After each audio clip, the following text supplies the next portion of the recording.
Hello dear students, welcome to Alpha 360 Degree Academy. Okay, hope you are enjoying your holidays. पण बेटा revision पण महत्त्वाचं आहे. Okay, आपण हे रिव्हिजन लेक्चर घेतात बेटा तुमच्यासाठी. तुम्ही जिथं पण असाल बेटा, घरी असाल बाहेर असाल, हे एक रिव्हिजन लेक्चर बघणं तुम्हाला गरजेचं आहे बेटा. ठीक आहे, कारण तुम्ही घरी गेल्यानंतर पुस्तकाला हात लावताना लावताना माहीत नाही. आता आहे ना, लावणं तर गरजेचं आहे, पण तुम्ही लावताना लावताना माहीत नाही. एवढा एक व्हिडिओ तरी बघा बेटा. ठीक आहे, कारण जेवढं आपण आतापर्यंत शिकलो, आतापर्यंतच्या टायमिंगमध्ये जेवढं आपण बघितलं बेटा, तेवढं आपण इथं रिवाईज करणार आहेत बेटा. ठीक आहे, मी काही नवीन शिकवणार नाही आहे. जो टॉपिक आपण शिकलो तोच टॉपिक आपण इथं शिकवत आहोत बेटा. ठीक आहे, किंवा आपण रिवाईज करत आहेत. ओके, आपण एक सुंदर टॉपिक स्टार्ट केला बेटा, breathing and exchange of gases. Breathing and exchange of gases. Okay, याच्यामध्ये आपण ब्रीदिंग बघितलं बेटा पहिलं. ठीक आहे, पहिलं बघितलं आपण respiration, cellular respiration. Okay, respiration हा वर्ड इथे दिला बेटा. एनसीईआरटी रीडिंग पण आपल्या इथंच होऊन जातं आता, है ना. ओके, बघा याच्यामध्ये हा जो पार्ट आहे तुमचा रेस्पिरेशन. ओके, रेस्पिरेशन दिलं आहे तुम्हाला. Respiration, what is respiration? Cellular respiration. जेव्हा ग्लुकोज यूज करतं बेटा एखादं सेल, त्याला आपण म्हणतो सेल्युलर रेस्पिरेशन. रिॲक्शन तर तुम्हाला माहिती आहे बेटा, C6H12O6. Okay, plus 6O2, it gives 6CO2 plus 6H2O plus 38 ATP and some energy or heat. Okay, हे आपण बघितलेलं आहे बेटा रेस्पिरेशन. दुसरा जो पार्ट आहे बेटा, that is breathing. Okay, breathing तर आपण पूर्ण टॉपिकच बघितला हा. ठीक आहे, breathing include two things, one is inspiration and another is expiration. Okay, इन्स्पिरेशनमध्ये काय बेटा, inhalation of air into the lungs. Expiration काय बेटा, exhalation of air. Okay, into the atmosphere. Okay, आपण असं म्हणतो. इन्स्पायर्ड एअरमध्ये कोण जास्त असतो? ऑक्सिजन जास्त असतो बेटा. एक्सपायर्ड एअरमध्ये कोण जास्त असतो? कार्बन डायऑक्साईड जास्त असतो, कारण कार्बन डायऑक्साईड आपले टिश्यू बनवतात बेटा. ठीक आहे, ओके, तर बघा याच्यामध्ये आपण जो बघितला पार्ट. ओके, याच्यामध्ये फर्स्ट आपण बघितलं बेटा रेस्पिरेटरी स्ट्रक्चर्स. ओके, तर रेस्पिरेटरी स्ट्रक्चरमध्ये जर आपण बघितलं बेटा, है ना, तर रेस्पिरेटरी स्ट्रक्चरमध्ये आपण स्टार्टिंगला म्हणलं की जे लोअर फायलम्स आहेत त्यांच्यामध्ये काही रेस्पिरेटरी स्ट्रक्चर्स नसतात बेटा. ठीक आहे, त्यानंतर आपण सांगितलं की मॉइस्ट क्युटिकल असतं, है ना. ओके, मॉइस्ट क्युटिकल असतं बेटा काही याच्यामध्ये, जसं अर्थवर्म बेटा. ठीक आहे, okay, earthworms use their moist cuticle and insect use their tracheal tubes. Okay, tracheal tubes बघितलं होतं आपण, है ना. इन्सेक्टमध्ये ट्रकियल ट्यूब असतात, ज्या की डायरेक्टली जे तुमचे गॅसेस आहेत त्याला एक्सचेंज करण्याचं काम करतात बेटा. ठीक आहे, त्यानंतर जर बाकी बघितलं ब्रँकियल रेस्पिरेशन, म्हणजे जे गिल्सनं होतं, है ना, गिल्सनं जे रेस्पिरेशन होतं त्याला आपण काय म्हणतो, ब्रँकियल रेस्पिरेशन. गिल्स कोणामध्ये असतात? जे पण ॲक्वेटिक ॲनिमल्स आहेत त्या सगळ्या ॲक्वेटिक ॲनिमल्समध्ये काय असतात बेटा, गिल्स असतात, है ना. आणि जे पण टेरेस्ट्रियल ॲटमॉस्फिअरमध्ये राहणारे, म्हणजे जसं जमिनीवर राहणारे आहेत बेटा, त्यांच्यामध्ये काय असतात, लंग्स असतात बेटा. ठीक आहे, जिथे लंग्स असतात त्याला आपण काय म्हणतो, पल्मोनरी रेस्पिरेशन असं म्हणतो बेटा. ठीक आहे, आता बरोबर ॲम्फिबियन्समध्ये ना, ॲम्फिबियन्समध्ये बरेच रेस्पिरेटरी ऑर्गन्स असतात, आपण हे बघितले क्लासमध्ये. Amphibians like frog can respire through moist skin, cutaneous respiration also. Okay, याच्यामध्ये क्युटेनियस रेस्पिरेशन पण होतं बेटा. ओके, आता ह्युमन रेस्पिरेटरी सिस्टीममध्ये आपण बघितलं होतं बेटा की अप्पर जो पार्ट आहे तुमचा, ठीक आहे, हा तुमचा नेझल चेंबर आहे. नेझल चेंबरच्या खाली तुमचा ओरल चेंबर आहे. ओके, नेझल चेंबर आउटसाईड जो ओपनिंग आहे तो एक्सटर्नल नॉस्ट्रिल आहे बेटा.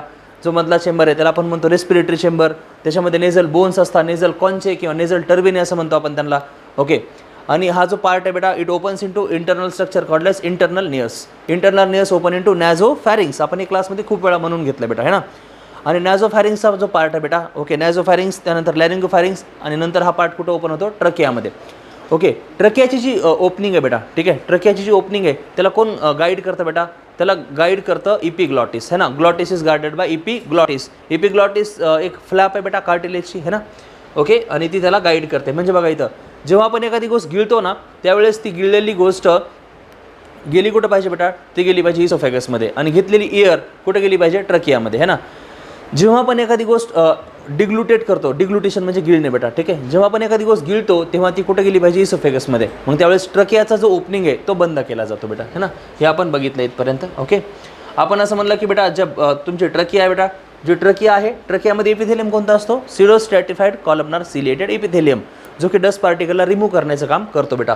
On fifth thoracic vertebra this trachea divide into काय बेटा, ट्रकिया तुमची डिवाइड झाली कशामध्ये बेटा, ब्रॉन्कसमध्ये, है ना. आपण हा पूर्ण फ्लो बघितला होता. याच्यामध्ये आपल्याला दिसत आहे बेटा की हे तुमच्या लंग्स आहेत, है ना. ओके, लंग्सच्या मध्ये जो कॅव्हिटी आहे त्याच्यामध्ये हार्ट आहे बेटा. हार्टबद्दल मी जास्त इन्फॉर्मेशन सांगितली नाही, कारण डायरेक्टली तुम्हाला एक टॉपिक असेल बेटा, जो नेक्स्ट याचा टॉपिक आहे, that is circulatory system. Circulatory सिस्टीममध्ये आपल्याला हेच बघायचं बेटा, हार्टबद्दलच बघायचं सगळं. ठीक आहे, आपण याला म्हणू बेटा थोरॅसिक चेंबर. तर बघा आपण सांगितलं होतं थोरॅसिक चेंबरमध्ये जो पोस्टेरियर पार्ट आहे हा कोण आहे बेटा, डायफ्राम. ओके, अँटेरियर पार्टमध्ये कोण आहे बेटा, रिब्स अँड स्टर्नम. आणि जो तुमचा वेंट्रल पार्ट आहे त्याच्यामध्ये कोण आहे, रिब्स अँड स्टर्नम. आणि डॉर्सल पार्टमध्ये कोण आहे बेटा, वर्टिब्रल कॉलम. ओके, हे आपण प्रॉपर बघितलं होतं, है ना. त्यानंतर आपण ब्रिदिंगचं मेकॅनिझम बघितलं होतं बेटा, मेकॅनिझम ऑफ ब्रिदिंग है ना, mechanism of breathing I think हां मेकॅनिझम ऑफ ब्रिदिंगच बघितलं आपण. ओके नाही, मेकॅनिझम ऑफ ब्रिदिंगच्या अगोदर जे स्टेजेस आहेत बरोबर याच्या, जो आता नीटला क्वेश्चन पण आला होता. Okay, stages involve in respiration. बघा पहिलं काय देते breathing or pulmonary ventilation by which atmospheric air is drawn in and CO2 rich alveolar air is release out. म्हणजे बघा काय, बाहेरून एअर घेणे ओके आणि बाहेर एअर सोडणे. बाहेरून एअर घेणे त्यात कोण जास्त असतो, ऑक्सिजन, त्याला म्हणतात व्हेंटिलेशन. आणि जो बाहेर CO2 आपण सोडतो बेटा, ठीक आहे. Okay, diffusion of gases across alveolar membrane. आपण जे गॅसमध्ये घेतला बेटा, जी पण एअर आपण मध्ये घेतली ती कुठे जाणार आहे, लंग्समध्ये. लंग्समध्ये छोट्या छोट्या काय असतात, अल्व्हेओल आहे. अल्व्हेओलमध्ये काय होतं, diffusion. Okay, transport of gases by the blood. Okay, blood काय करतं, जो ऑक्सिजन आला त्याला घेऊन जातं टिश्यूकडं है ना, टिश्यूकडचा जो कार्बन डायऑक्साईड त्याला वापस घेऊन येतं बेटा है ना. Diffusion of O2 and CO2 between blood and tissue. Okay, next step. आणि लास्ट काय बेटा, utilisation of O2 by the cell for the catabolic reaction and result release of CO2. Okay, cellular respiration याच्यामध्ये होऊन जातं बेटा, ठीक आहे. आता बरोबर मेकॅनिझम ऑफ ब्रिदिंग आपण कितीच वेळा घेतलं हे क्लासमध्ये है ना, खूप वेळा घेतलं आपण. चला मेकॅनिझम ऑफ ब्रिदिंग तुम्हाला मी सांगतो बेटा, ठीक आहे. Breathing mechanism involve 2 things, one is inspiration, another is expiration. इन्स्पिरेशनमध्ये आपण एअर मध्ये घेतो, एक्सपिरेशनमध्ये आपण एअर बाहेर सोडतो बेटा, ठीक आहे. आता बरोबर सिंपल, याच्यामध्ये मी तुम्हाला असं लिहिलं होतं बघा, P is inversely proportional to V है ना. प्रेशर आणि वॉल्यूम यांचं रिलेशन कसं आहे, इन्व्हर्स. एक वाढलं तर दुसरं काय होणार आहे, कमी. आता बघा ॲटमॉस्फेरिक एअरमध्ये जी एअर आहे बेटा, ती एअर आपल्याला आपल्या लंग्समध्ये घ्यायची आहे, ठीक आहे. ओके, आता जर लंग्समध्ये घ्यायचं आहे तर मध्ये प्रेशर कसं असलं पाहिजे, कमी. Everything flow from high to low. बाहेरचं जे एअर आहे बेटा ते लंग्समध्ये कधी जाईल, जेव्हा मध्ये प्रेशर कमी असेल. मग मध्ये प्रेशर कसं कमी करायचं बेटा, बाय इन्क्रीजिंग वॉल्यूम. वॉल्यूम कसं वाढवतो आपण है ना, तुम्हाला माहिती आहे. ओके, आपण बघा, आपण जेव्हा इन्स्पिरेशन करतो ना तेव्हा एक्सटर्नल इंटरकोस्टल मसल कॉन्ट्रॅक्ट करतात. एक्सटर्नल इंटरकोस्टल मसल कॉन्ट्रॅक्ट झाल्या की रिप्स पुढे येतात बघा, रिप्स आल्या पुढं बेटा है ना. रिप्स पुढं आल्या की बघा जो वॉल्यूम आहे तो कोणत्या डायरेक्शन वाढला, अँटेरियो पोस्टेरियर ॲक्सिस है ना, आय एम सॉरी कसं वाढलं बेटा, डॉर्सो वेंट्रल, पाठीमागून पुढे वाढला ना, डॉर्सो वेंट्रल ॲक्सिसमध्ये काय वाढलं बेटा, वॉल्यूम. आता जो दुसरा वॉल्यूम आहे बेटा, ठीक आहे, ते कसं वाढणार आहे, असं वाढणार आहे बेटा, अँटेरियो पोस्टेरियर ॲक्सिस. ते कसं वाढतं, diaphragm become flat. Diaphragm flat झाला की कसं वाढलं, अँटेरियो पोस्टेरियर ॲक्सिसमध्ये वाढलेलं आहे बेटा, ठीक आहे. वॉल्यूम वाढलं. आता बरोबर वॉल्यूम वाढलं की प्रेशर काय होतं, कमी. मग बाहेरपेक्षा प्रेशरमध्ये काय बेटा, कमी प्रेशर आहे, तर बाहेरून एअर कुठं रश करेल, तुमच्या लंग्समध्ये रश करेल बेटा है ना. ओके, हे आपण इथपर्यंत बघितलं बेटा, ब्रिदिंग मेकॅनिझम ऑफ ब्रिदिंग. त्याच्यामध्ये बरोबर इन्स्पिरेशन झालं. आता एक्सपिरेशनच्या वेळेस काय करायचं आहे, मधलं वॉल्यूम काय करायचं बेटा, वॉल्यूम मधलं कमी करायचं, ठीक आहे. प्रेशर काय होईल बेटा, जास्त होईल. प्रेशर जास्त झालं की आपोआप काय होईल बेटा, एअर बाहेर येईल. म्हणजे जे तुमचं एक्सपिरेशनची प्रोसेस आहे त्याच्यामध्ये कुठली मसल कॉन्ट्रॅक्ट होते का, नाही होत. कुठलीही मसल कॉन्ट्रॅक्ट होत नाही बेटा, ठीक आहे. याच्यामध्ये फक्त काय जे आपण वाढवलं आहे ते आपण फक्त कमी करतो. ओके, आणि एक्सपिरेशन होतं. एक्सपिरेशनमध्ये बाहेर काय येतं बेटा, कार्बन डायऑक्साईड असणारी एअर. ओके, आपण बघा एका मिनिटामध्ये 12 ते 16 वेळेस आपण ब्रीथ करतो बेटा, ठीक आहे. म्हणजे बघा 12 वेळा इन्स्पिरेशन, 12 वेळा एक्सपिरेशन, ठीक आहे. आता हा खूप महत्त्वाचा पार्ट तुमचा रेस्पिरेटरी वॉल्यूम्स. ओके, मी तुम्हाला हे करून दाखवलं होतं बघा क्लासमध्ये है ना. तुम्ही जेव्हा पण हा बीट येईल तेव्हा याला काय करायचं बेटा, तर प्रॅक्टिस करायचं, ठीक आहे. सध्या जे चालू आहे माझं ते काय बेटा, tidal volume of air inspired और एक्सपायर्ड ड्युरिंग नॉर्मल ब्रिदिंग है ना. सध्या ब्रिदिंग तर चालू आहे पण आपलं असं दिसतं का ब्रिदिंग चालू आहे, नाही है ना. नॉर्मली आपण कितीमध्ये घेतो, 500 ml. बाहेर किती सोडतो, 500 ml. इन्स्पायर्ड और एक्सपायर्ड किती पाहिजे, 500 ml. आपण ब्रिदिंग एका मिनिटामध्ये किती करतो बेटा, 12 ते 16 वेळेस, ठीक आहे. तर एका मिनिटामध्ये आपण एअर मध्ये घेतो किंवा बाहेर सोडतो किती, ओके 6000 ते 8000 ml पर ml एअर पर मिनिट. बघा बरोबर IRV. आपण टायडल वॉल्यूम म्हणजे काय, सध्या नॉर्मलपेक्षा जास्त आपण मध्ये किती घेऊ शकतो, काय बेटा, IRV. फोर्स की नॉर्मल फोर्स. बघा IRV आपण कसं डिफाईन केलं, a person can inspire by forcible inspiration. Average किती भेटायचं, 2 म्हणजे याच्यामध्ये बघा 2500 ते 3000 ml आहे. ERV म्हणजे बघा नॉर्मली मी आता काय काढत आहे, TB. आता काय काढलं बेटा, मी ERV काढलं बाहेर है ना. तर ERVची व्हॅल्यू दिली इथं 1000 ते 1100 ml. बघा रेसिड्युअल वॉल्यूम काय असतं, ओके. रेसिड्युअल वॉल्यूम म्हणजे असं वॉल्यूम बेटा जे लंग्समध्येच राहतं कंटिन्युअस है ना, ज्याला तुम्ही फोर्सफुली पण बाहेर काढू शकत नाही तर. ओके, मग बघा याच्यामध्ये काय, volume of air remaining in lung after forcible expiration. म्हणजे तुम्ही काही जरी केलात, फोर्सिबल किती एक्सपिरेशन केलात तरी पण हे वॉल्यूम तुमच्या लंग्समध्येच आहे, त्याला काय म्हणतो, रेसिड्युअल वॉल्यूम. बघा इन्स्पायरेटरी कॅपॅसिटी. आता बघा इन्स्पायरेटरी कॅपॅसिटी म्हणजे काय बेटा, कॅपॅसिटी जेव्हा आपण म्हणतो ना, ॲबिलिटी टू डू म्हणतो आपण है ना. तुम्ही एखादी गोष्ट काम करण्याची क्षमता म्हणजे काय, कॅपॅसिटी.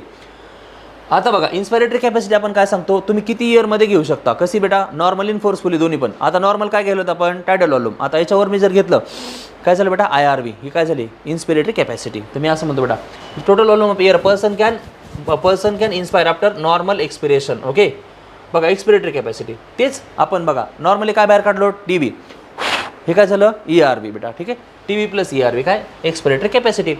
आता बरोबर FRC फंक्शनल रेसिड्युअल कॅपॅसिटी काय असतं सिंपल लक्षात घ्या ठीक आहे. FRC म्हणजे बघा तुम्ही जेव्हा नॉर्मल एक्सपिरेशन करतात ना तेव्हा लंग्समध्ये किती एअर राहते तर काय राहते बेटा RV एक राहतं आणि काय राहतं ERV एक राहतं बेटा ठीक आहे. ओके व्हायटल कॅपॅसिटी ह्या सगळ्यात फेवरेट पॉईंट आहे माझा है ना. तुम्हाला व्हायटल कॅपॅसिटी म्हणलं की स्विमिंग आठवलं पाहिजे. आपण स्विमिंगला म्हणजे अंडर वॉटर जात असताना पहिलं काय करतो इन्स्पिरेशन का एक्सपिरेशन पहिलं एक्सपिरेशन म्हणजे काय TV काढलं ERV काढलं. आता मध्ये घेताना काय घ्यावं लागेल TV घ्यावं लागेल ERV घ्यावं लागेल आणि काय घ्यावं लागेल IRV है ना म्हणजे मॅक्झिमम व्हेंटिलेशन.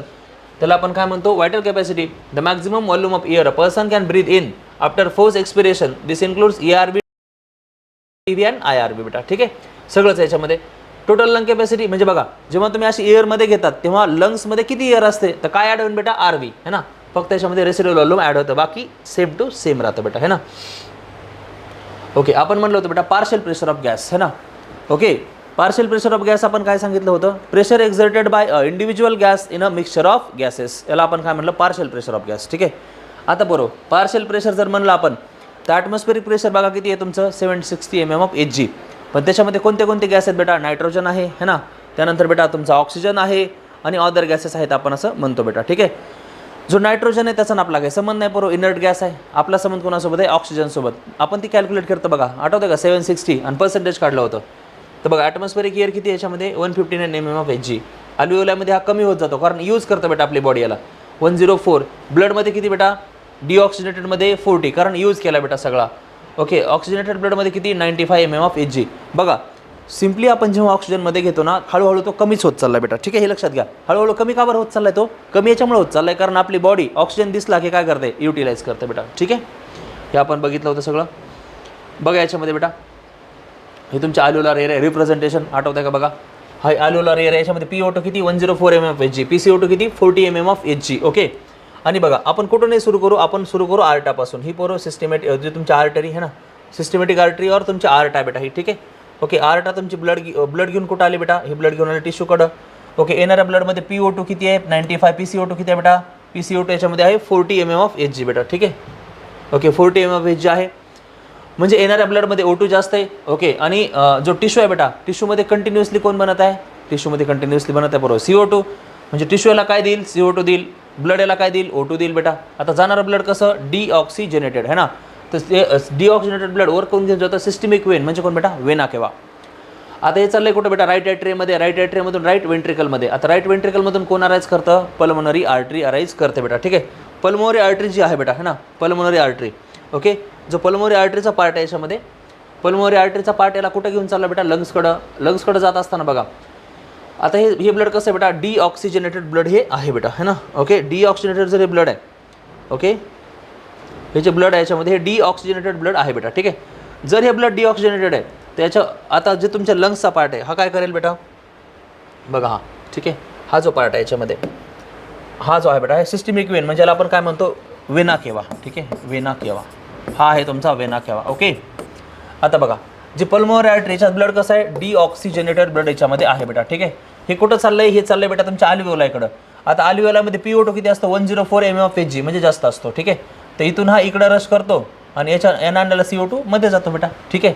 म्हणजे येणारं ब्लड कसं बेटा आता पल्मोनरी वेनमध्ये ब्लड कसं ऑक्सिजनेटेड ब्लड इथं आहे बेटा ठीक आहे.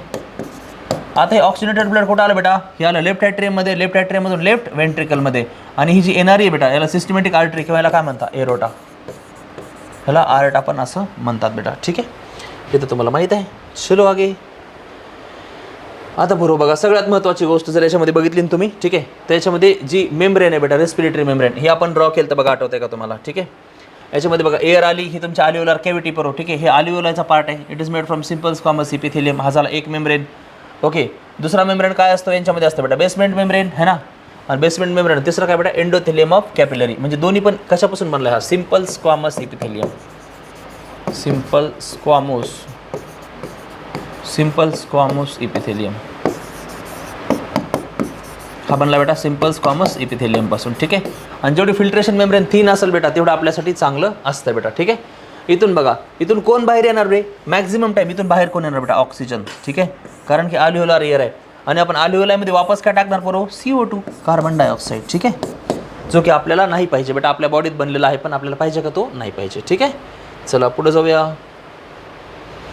ओके, ट्रान्सपोर्ट ऑफ गॅसेस पोरो, सगळ्यात महत्त्वाचा पार्ट जो आपण आतापर्यंत बघितला बेटा. ठीक आहे, ट्रान्सपोर्ट ऑफ गॅसेस, आणि जो तुम्ही विसरून पण जातात बेटा. ठीक आहे, ओके, ट्रान्सपोर्ट ऑफ गॅसेसमध्ये पोरो बघा आपण काय म्हणतो याच्यामध्ये राईट साईड काय असतं असोसिएशन, लेफ्ट साईड काय असतं बेटा डिसोसिएशन. ठीक आहे, बघा ही काय राईट साईड काय बेटा डिसोसिएशन, डिसोसिएशन. लेफ्ट साईड काय असतं पोरो असोसिएशन, असोसिएशन कोण असतं बेटा लेफ्ट साईडला. ओके, हा लेफ्ट साईड. आणि हा जो ग्राफ आहे बेटा, हा ग्राफ कसा आहे सिग्मॉइड कर्व आहे पोरो, हा सिग्मॉइड कर्व आहे. आपले क्वेश्चन कशावर विचारले जातात, तर क्वेश्चन विचारले जातात हा राईटला कधी जातो आणि लेफ्टला कधी जातो बेटा. ठीक आहे, जेव्हा जेव्हा काय होईल पोरो डिसोसिएशन, तेव्हा तेव्हा ग्राफ कुठं जाईल पोरो राईट साईडला जाईल. जेव्हा जेव्हा काय होईल पोरो असोसिएशन, तेव्हा ग्राफ कुठं जाईल लेफ्ट साईडला जाईल पोरो. मला सांगा डिसोसिएशन होत आहे बेटा. ठीक आहे, आपण नोटमध्ये जाऊ है ना. ओके, आपण याला प्रॉपर डिस्कस करू बेटा. आपण जेव्हा म्हणतो डिसोसिएशन झाले पोरो, ठीक आहे, डिसोसिएशन जेव्हा झाले आपण म्हणू है ना, तेव्हा मला सांगा पोरो जेव्हा आपण म्हणू डिसोसिएशन झाले, एक मिनटं बघा पोरो मी असं लिहितो right side dissociation, left side काय बेटा असोसिएशन. बघा याच्यामध्ये बघा ही झाली राईट साईड. ओके, राईटला काय बेटा डिसोसिएशन आणि लेफ्टला काय बरो असोसिएशन, लेफ्टला काय बेटा असोसिएशन है ना. राईट साईडला डिसोसिएशन, लेफ्ट साईडला काय बेटा असोसिएशन है ना. ओके, डिसोसिएशन म्हणजे काय बरो HbO2 dissociate into Hb plus काय बेटा O2. म्हणजे मला सांगा इथं ॲफिनिटी ऑफ बघा ॲफिनिटी ऑफ Hb विथ O2 काय व्हायला कमी व्हायला का वाढायला आहे. ॲफिनिटी ऑफ Hb विथ O2 काय व्हायला पोरो कमी व्हायला आहे, म्हणून हे सेपरेट व्हायला आहे ना.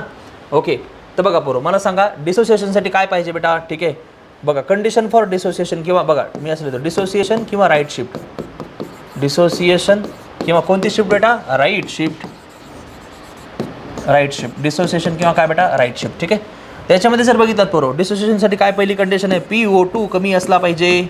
ओके, तुम्हाला माहिती आहे पोरो PCO2 काय असला पाहिजे याच्यामध्ये. ठीक आहे, PCO2 जास्त असला पाहिजे, H+ आयन जास्त असला पाहिजे,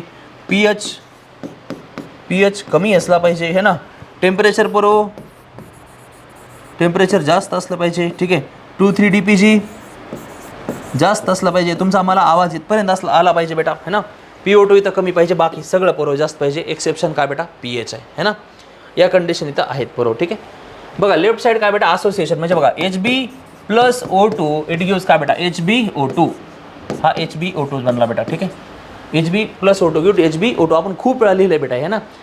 इथं मला सांगा पोरो ओके इथं ॲफिनिटी इन्क्रीज और डिक्रीज, ॲफिनिटी इन्क्रीज होते बेटा, ॲफिनिटी इथं वाढते बेटा. ठीक आहे, ॲफिनिटी इन्क्रीज ऑफ Hb है ना.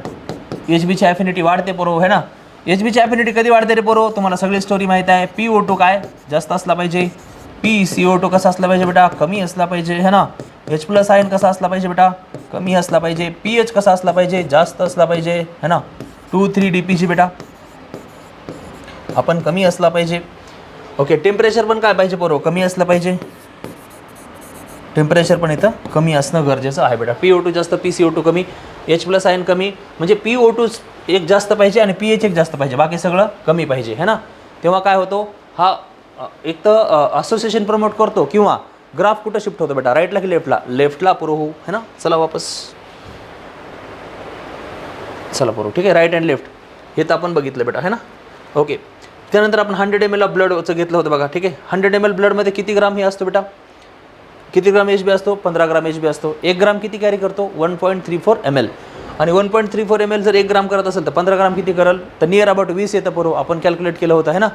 20 मधलं आपल्या टिश्यूला किती डिलिव्हर करतं हे 5 ml. त्यामुळे आपण काय सांगतो बेटा की जो तुमचा पार्ट आहे हा 100 ml ऑफ ब्लड डिलिव्हर्स किती 5 ml of O2 under normal physiological condition. एक्सरसाइजच्या वेळेस किती जातं बेटा 14-15 पण डिलिव्हर करू शकतं बेटा. ठीक आहे, आता जो तुमचा सगळ्यात विसरणारा पार्ट आहे पोरो. ठीक आहे, ओके तो हाय आपण असं म्हणतो की O2 हा जास्त सोल्युबल असतो, त्यामुळं तो याच्यामध्ये डिझॉल्व्ड फॉर्ममध्ये 7% जातो बेटा. ठीक आहे, यांनी पहिलं काय दिलं बघा CO2 कार्ब अमिनो हिमोग्लोबिन. ठीक आहे, हे सिंपल आहे पोरो. ह्याच्यामध्ये बघा कार्ब अमिनो हिमोग्लोबिन. ठीक आहे, Hb आहे हा है ना. Hb + CO2 काय बनला बेटा HbCO2 यालाच आपण काय म्हणतो बरोबर, कार्ब अमिनो हिमोग्लोबिन, कार्ब अमिनो हिमोग्लोबिन, कार्ब अमिनो हिमोग्लोबिन, ठीक आहे. हा पार्ट आहे बेटा HbCO2, कार्ब अमिनो हिमोग्लोबिन. आता बरोबर Hb सोबत CO2 कधी जॉईन होईल बरोबर, कधी, जेव्हा पार्शियल प्रेशर ऑफ ऑक्सिजन काय पाहिजे इथं, कमी पाहिजे बरोबर, ठीक आहे. चला इरेजर कुठं, इरेजर, हां इथं इरेजर आहे बरोबर, ठीक आहे. चला हा कधी होईल बेटा, जेव्हा इथं PO2 काय असेल रे, कमी असेल आणि PCO2 काय असेल जास्त. ही कंडिशन कुठं पॉसिबल आहे राजा, टिश्यूमध्ये पॉसिबल आहे, ठीक आहे. दुसरीकडे कुठं पॉसिबल आहे का, नाही. आता बरोबर Hb आणि CO2 जॉईन होऊन काय बनलं, कार्ब अमिनो हिमोग्लोबिन. आपण कार्ब अमिनो का बरं म्हणतो रे, कारण CO2 कशाला बाइंड होतो, NH2 ग्रुपला बाइंड होतो है ना, कार्ब अमिनो हिमोग्लोबिन. चला आता हा पोरो हा बनलाय कुठं, टिश्यूमध्ये, ठीक आहे. हा टिश्यूमधून कुठं आता जाणार बरोबर, सांगा टिश्यूमधून हा कुठं जाणार, टिश्यूमधून हा जाणार सरळ सरळ बेटा लंग्समध्ये, ठीक आहे. लंग्समध्ये गेलं की बरोबर कंडिशन काय मला सांगा, PO2 इथं काय जास्त असतो, PCO2 इथं कमी असतो बरोबर, हो ठीक आहे. जर इथं हा PCO2 कमी आहे, आता काय होणार बरोबर, जो तुमचा HbCO2 बनलाय हा डिसोसिएट होणार कशामध्ये, Hb प्लस CO2, बस Hb प्लस CO2 मध्ये हा डिसोसिएट झाला आणि ऑक्सिजन काय जाणार, सॉरी कार्बन डायऑक्साईड बाहेर जाणार बरोबर, ठीक आहे. ओके, त्याच्यानंतरचा जो पार्ट आहे ना तो महत्त्वाचा पार्ट आहे बेटा, ठीक आहे. आपण म्हणलं होतं की in the form of bicarbonate हा जातो बेटा, ठीक आहे. याला आपण प्रॉपर डिस्कस करूया. बघा नेक्स्ट, ओके असं मी म्हणतो बेटा, ठीक आहे. इन द फॉर्म ऑफ काय बेटा, कार्ब अमिनो हिमोग्लोबिन बघितला आपण. दुसरा जो पार्ट आहे याचा, ठीक आहे, कोणता पार्ट होतो, बायकार्बोनेटच्या फॉर्ममध्ये, बायकार्बोनेट. मी असं म्हणलं होतं बरोबर, ठीक आहे. हे कुठं व्हायला लागलं, टिश्यूमध्ये व्हायला लागलं बरोबर, ठीक आहे. हा टिश्यू आहे तुमचा है ना, हा कुठला पण एक टिश्यू घ्या, सपोज दिस इज टिश्यू, थोडं नीट ड्रॉ करू आपण याला. हा काय बेटा, हा टिश्यू आहे ना, टिश्यू प्रोड्यूस CO2 कंटिन्युअसली, ठीक आहे. ह्याच्यावर रिएक्शन होते बेटा, रिएक्शन तुम्हाला माहिती आहे आता हा आला बरोबर CO2, ठीक आहे. CO2 आला, हा CO2 कुठं जाणार, हा तर RBCमध्ये जाणार. मला आता ऐकू आलं पाहिजे बरोबर घरी युनिटपर्यंत की हे कुठं कोण चाललंय. CO2 बरोबर गेला RBCमध्ये, CO2 प्लस H2O बनला है ना, काय झाला बरोबर, हा H2CO3. मला सांगा H2CO3 स्टेबल की अनस्टेबल रे, हा असतो अनस्टेबल. आता काय झालं बरोबर H प्लस आणि बरोबर काय झाला दुसरा SCO3 मायनस. आता SCO3 मायनस बरोबर कंटिन्यू बनायला लागला नाही तर है ना, तर SCO3 मायनस मध्ये जास्त असेल, बाहेर कमी असेल, तर SCO3 मायनस बरोबर इथून बाहेर निघतो है ना. SCO3 मायनस बाहेर निघाला बरोबर, आता मध्ये काय टाकावं लागेल, Cl मायनस, ठीक आहे. याला आपण काय म्हणतो रे, क्लोराईड शिफ्ट. आपण Cl मायनस का मध्ये टाकला रे, कारण की एक मायनस आपण मधला बाहेर काढला होता, त्यामुळे आपण Cl मायनस मध्ये टाकला बरोबर, याला आपण म्हणतो क्लोराईड शिफ्ट. आता बघा ठीक आहे, Hb ना HbO2 ला घेऊन फिरायला बरोबर, HbO2, ठीक आहे. HbO2 असं मस्त फिरायला लागलं इथं, ठीक आहे. आता इथं ऑक्सिजन तर सेपरेट करायचं बरोबर, कुठं पाठवायचं आपल्याला, टिश्यूमध्ये पाठवायचं, ठीक आहे.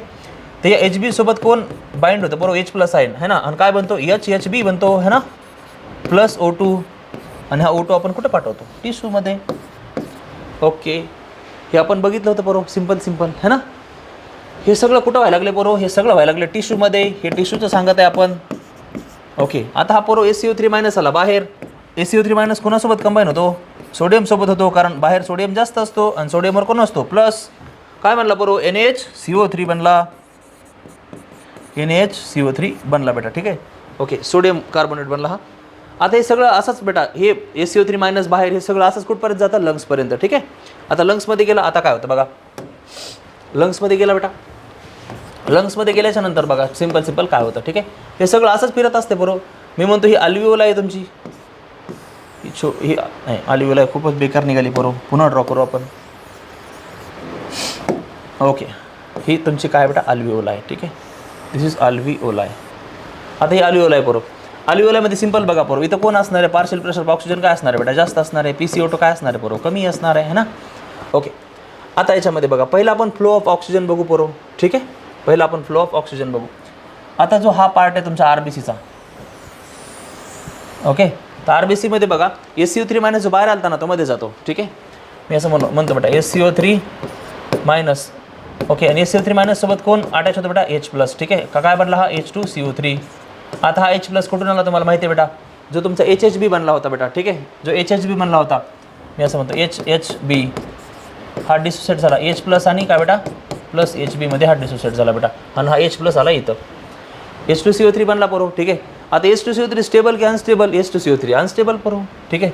H2CO3 तुमचा कसा असतो, अनस्टेबल असतो. हा ब्रेक करतो कशामध्ये, H2O plus H2O plus CO2 मध्ये, ठीक आहे. आणि हा CO2 पोरो, ठीक आहे, वापस कुठं पाठवला जातो, इकडं पाठवला जातो, ठीक आहे. H प्लसचा आपल्याला तसा पण काही प्रॉब्लेम नाही पोरो, ठीक आहे. H प्लसचा आपल्याला तसा पण काही प्रॉब्लेम नाही. आता इथे HB पोरो फ्री झाला आहे, हा PO2 इथे येतो है ना, O2 प्लस HB काय म्हणला पोरो आता, सॉरी O2 प्लस HB काय म्हणला पोरो आता, HbO2 हा झाला तुमचा HbO2, ठीक आहे.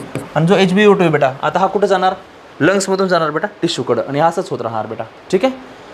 आता बरोबर SCO3 मायनस मध्ये गेला होता ना, इथून आपण दाखवला ना बेटा, SCO3 मायनस हा बाहेरून मध्ये आला असा, SCO3 minus, okay. SCO3 minus मध्ये गेला पोरो, आता SCO3 मायनस मध्ये गेला तर बाहेर कोण करावं लागेल, Cl मायनस. याला काय म्हणतात, रिव्हर्स क्लोराईड शिफ्ट असं म्हणतात पोरो याला, है ना. आपण हे खूप वेळा क्लासमध्ये करून घेतलं बेटा, ओके. तुम्ही एकदा एक प्रॅक्टिस करावं असं माझं म्हणणं आहे ना. घरी थोडं एन्जॉय करत करत थोडं प्रॅक्टिस करा बेटा, ठीक आहे. खूप जास्त अभ्यास करा असं म्हणणं पण ते बरोबर आहे, पण बेटा सुट्ट्यांमध्ये चुकीचं पण आहे ना, ओके. पण एवढा एक व्हिडिओ तरी बघा, बाकी तुम्ही विसरून जाताल नाही तर सगळं आल्यानंतर पुन्हा डबल सगळं सांगत बसावं लागेल मला. थोडं फक्त बघा बेटा, है ना. सुट्ट्या एन्जॉय करत करत करा बेटा, नाही तर म्हणताल सर आम्हाला इथं पण तुम्ही हेच करायला. पोरो आपलं एक गोष्ट लिहायची राहिली तिथं, कार्बोनिक अनहायड्रेट्स एन्झाईम लिहायचं राहिला पोरो, ओके. सगळीकडे तुम्हाला आता हे तर माहिती आहे सगळ्यांना, ठीक आहे. सगळीकडे कोण असतो बेटा, इथं CA असतो, कार्बोनिक अनहायड्रेट्स आपण लिहिलं होतं बघा, CA. इथं पण कोण असतो बेटा, CA असतो, ओके. असोसिएशन असो किंवा डिसोसिएशन असो, कोण असतो इथं, कार्बोनिक अनहायड्रेट्स. चला वापस, चला पोरं हे झालं. आता रेग्युलेशन ऑफ रेस्पिरेशन, याच्यात आपण खूप टाईम घातला पोरं, ठीक आहे. रेग्युलेशन ऑफ रेस्पिरेशन, तर रेग्युलेशन ऑफ रेस्पिरेशनमध्ये आपण काय सांगितलं होतं बघा, ठीक आहे. मी असं लिहितो बघा, रेग्युलेशन, वापस जाऊ आपण नोटमध्ये, ठीक आहे. रेग्युलेशन बघूया, रेग्युलेशनमध्ये बघा, रेग्युलेशन ऑफ रेस्पिरेशन, रेग्युलेशनमध्ये आपण जसं 2 लिहिलं तर बघा, ठीक आहे. एक लिहिलं तर पॉन्स, ओके, आणि दुसरं लिहिलं त्याच्यामध्ये मेडुला, पॉन्स आणि मेडुला असं 2 लिहिलं बघा. आपण जेव्हा चार्ट बनवलता तेव्हा लिहून द्यायचं होतं, पण प्रॉपर बनवलता है ना, ओके. पॉन्स आणि मेडुला हे दोघं पण काय करतात बरोबर, neural regulation, neural regulation, okay. पॉन्समध्ये कोणतं असतं बरोबर सेंटर, मला आवाज आला पाहिजे बेटा, कोणतं, न्यूमोटॅक्सिक सेंटर, न्यूमोटॅक्सिक सेंटर, न्यूमोटॅक्सिक सेंटर. आणि दुसरं कोणतं असतं बरोबर, ॲपनिस्टिक सेंटर है ना, पण ते आपण नाही लिहित आता. न्यूमोटॅक्सिक सेंटर, याच्या न्यूमोटॅक्सिक सेंटर काय करतं बरोबर, ठीक आहे. Depth of breathing, okay. Depth of breathing control करतं. जेव्हा तुम्हाला ऑक्सिजनची गरज आहे तेव्हा ब्रिदिंगचा डेप्थ वाढवतं बेटा, ठीक आहे. ब्रिदिंग रेट पण काय करतं, हे वाढवतं. ह्याला पाठ करायचं बरोबर, दुसरा काही याच्यात पर्याय नाही आहे. ब्रिदिंग रेट याच्यामध्ये काय होतं बेटा, वाढतो. कशामध्ये, तुमच्या न्यूमोटॅक्सिक सेंटरमध्ये. आणि मेडुलामध्ये कोणतं असतं बरोबर, respiratory rhythm centre, respiratory rhythm centre, respiratory rhythm centre, rhythm centre. Respiratory rhythm सेंटरमध्ये 2 गोष्टी असतात, तुम्ही रफमध्ये लिहितात बघा, DRG आणि VRG, DRG आणि VRG. DRG काय बरोबर, फक्त इन्स्पिरेशन, इथं काय बेटा, इन्स्पिरेशन प्लस एक्सपिरेशन, ओके. हा झाला तुमचा रेस्पिरेटरी रिदमचा पार्ट बेटा, ठीक आहे. रेस्पिरेटरी रिदम सेंटर, यात सगळ्यात प्रॉमिनंट कोण असतं, न्यूमोटॅक्सिक सेंटर. आता जो पुढचा पार्ट आहे बेटा, दॅट इज होतं बेटा chemical regulation, chemical regulation. Chemical रेग्युलेशनमध्ये सगळ्यात महत्त्वाची एक गोष्ट लक्षात ठेवायची बेटा, जे पण पॉईंट आहेत त्याच्यामध्ये फक्त कोणाला जास्त, H+ आणि CO2 हे दोघंच फक्त सेन्सिटिव्ह आहेत बरोबर. O2चा याच्यामध्ये काहीही रोल नाही, है ना, हे पहिलं लक्षात घ्या. H+ आहे आणि CO2, ओके. CO2 हा टॉक्सिक असतो बेटा, है ना. तर मग आपण बघा केमिकल रेग्युलेशन कुठं कुठं करतो, आपण डायग्राम ड्रॉ केली ती, तुमच्याकडे डायग्राम आहे बेटा वहीमध्ये, है ना. तरी पण आपण एकदा ड्रॉ करू बेटा, ठीक आहे. हे छोटंसं हार्ट बेटा, आपल्या हार्टसोबत काही जास्त घेणं देणं नाही, त्यामुळे हार्ट प्रॉपर नाही ड्रॉ केलं तरी चालेल, ओके. इथून काय निघाले बेटा, आर्टा, ओके. ही झाली aorta. Aorta carries blood to कुठं बेटा, blood to body, blood to body, ही बॉडीला ब्लड पाठवत आहे बेटा, ठीक आहे. आणि इथून जी बघा आर्टा निघाली, आर्टापासून इथून बघा वर निघते कोणती आर्टरी, कॅरोटिड आर्टरी. कोणती बेटा, carotid. Carotid artery supplies blood to brain. बरोबर, ब्रेनकडे जर प्रॉब्लेमॅटिक ब्लड गेलं तर प्रॉब्लेम खूप मोठा होईल बेटा, ठीक आहे. मग आपण ब्रेनकडे जाऊ नये, त्यामुळं कॅरोटिड बॉडीजवर, सॉरी कॅरोटिड आर्टरीवर काय असतात पुढं, अशा बॉडीज असतात छोट्या छोट्या, यांना आपण काय म्हणतो, कॅरोटिड बॉडीज, कॅरोटिड बॉडीज. आणि कॅरोटिड बॉडीज काय सेन्स करतात पोरो, या सेन्स करतात H+ आणि CO2. जर हा वाढलेला असेल पोरो तर हे कुणाला सांगता, किमोसेन्सिटिव्ह एरिया, ओके. कुणाला सांगतात बेटा, किमोसेन्सिटिव्ह एरिया. आणि जो तुमचा आर्टाचा पार्ट आहे बेटा एरोटा, एरोटावर कोण असते मास्तर, तर बेटा एरोटावर असतात एरोटिक बॉडीज. ह्या कोणत्या असतात बेटा एरोटिक बॉडीज. एरोटिक बॉडीज पण कशाला सेन्सिटिव्ह आहेत पोरो, एरोटिक बॉडीज पण H+ आणि CO2ला सेन्सिटिव्ह आहेत. ठीक आहे, आपण इथपर्यंतच बघितलं होतं, शेवटला आपला काही क्लास झाला नाही बेटा. ठीक आहे, तर आपल्या डिसऑर्डर तशा पण बाकी आहेत बेटा. ठीक आहे, आता घरी आहेत बेटा, मस्त एन्जॉय करा, एकदा रिवाईज तर करूनच घ्या है ना, आल्यानंतर काही ना काहीतरी तुम्हाला आठवलं पाहिजे बेटा. ठीक आहे, चला बेटा एन्जॉय करा, थँक्यू.